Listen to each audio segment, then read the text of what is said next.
Bonjour, nous sommes en SVT au niveau cycle 4. Le thème est la reproduction chez l'homme, la fabrication des spermatozoïdes. Il pourrait s'agir d'une séance de travaux pratiques. Je vous présente le matériel mis à disposition. Un ordinateur, un microscope, une imprimante.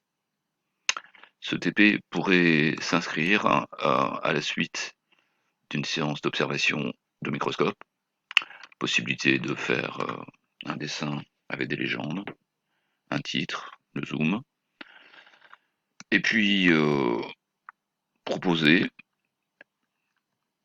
la problématique suivante. Comment estimer, comment mesurer la taille d'un spermatozoïde?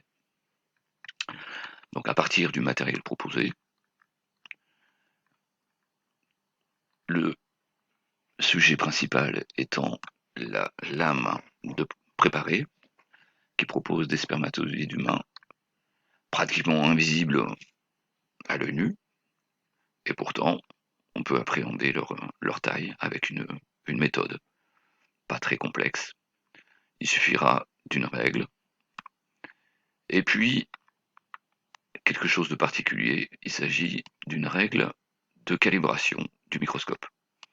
Donc c'est une règle transparente qu'on peut appliquer directement sur la lame. Alors il y a plusieurs petites graduations, des graduations en millimètres. Et quelque chose d'intéressant, il y a un fil plus ou moins large. Le plus large étant de 0,2 mm et le plus fin 0,03 mm. C'est à partir de ça qu'on pourra donc mesurer la taille d'un spermatozoïde en appliquant sur le microscope.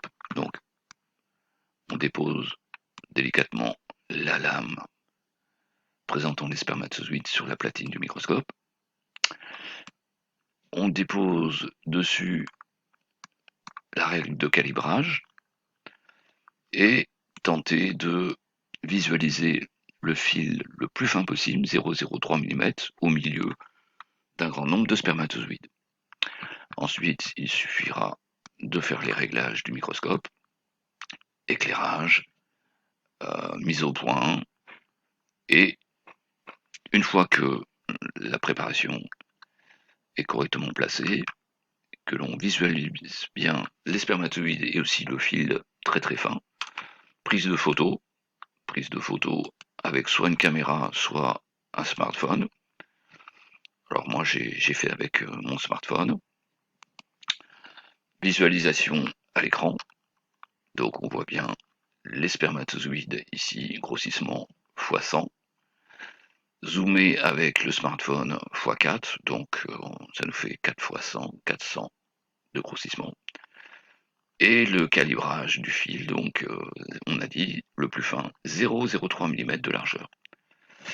À partir de ce moment-là, on peut imprimer le document de sorte qu'il soit accessible pour tous les élèves.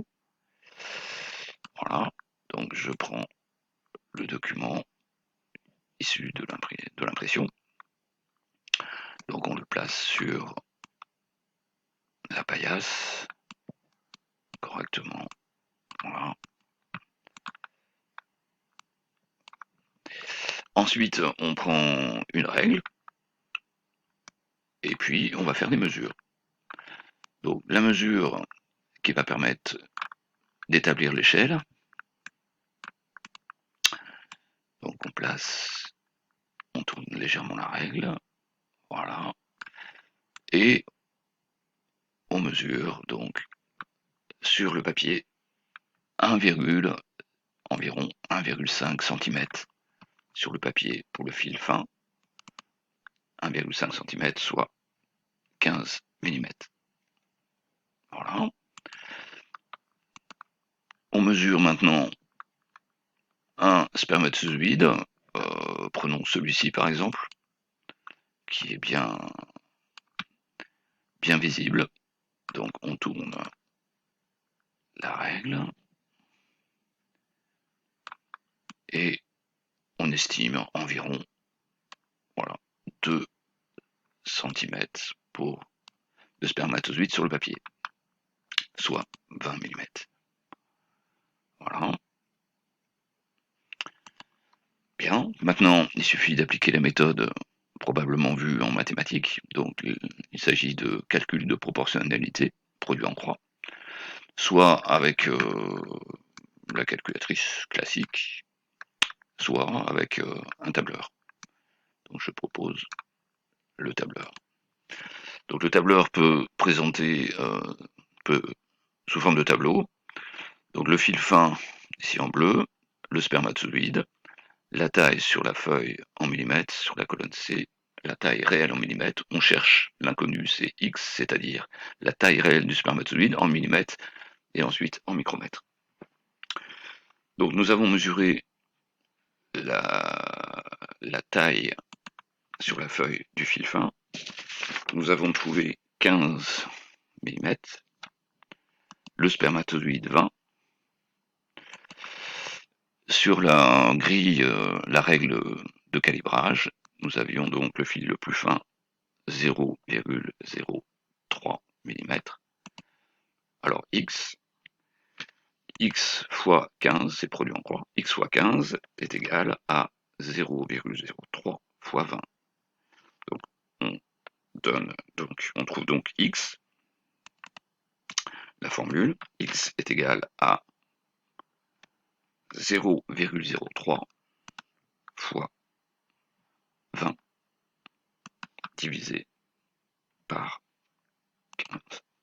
Entrée 0,04 mm, c'est la taille réelle du spermatozoïde. L'objectif est atteint, on pourrait le demander en micromètres. 1 mm est égal à 1000 micromètres, donc égal 0,04 fois 1000,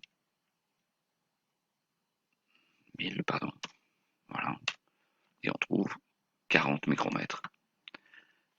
Et voilà, le fil 30 micromètres.